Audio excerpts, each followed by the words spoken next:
The U.S. and China say they have agreed in principle to a framework for de-escalating trade tensions between the world's two biggest economies. U.S. Commerce Secretary Howard Lutnick said the deal should result in restrictions on rare earth minerals and magnets being resolved. Both sides said they would now take the plan to their presidents, Donald Trump and Xi Jinping, for approval. The announcement came after 2 days of negotiations in London between top officials from Beijing and Washington.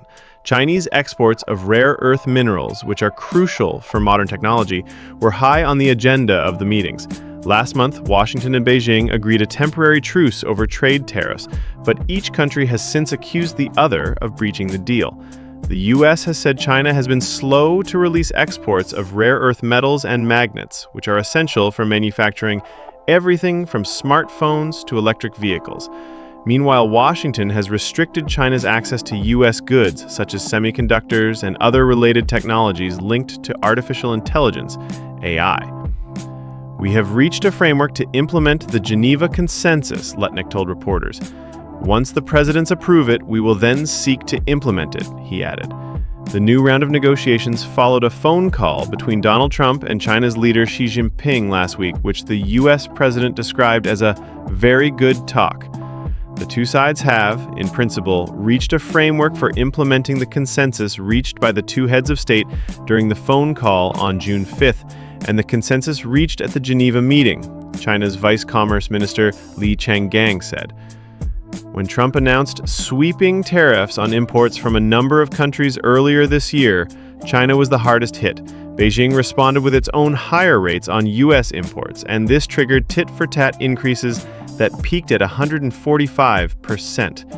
In May, talks held in Switzerland led to a temporary truce that Trump called a total reset.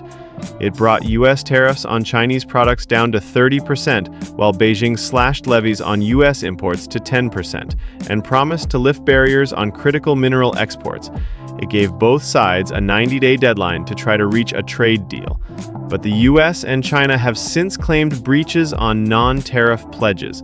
U.S. Trade Representative Jamieson Greer said China had failed to roll back restrictions on exports of rare earth magnets.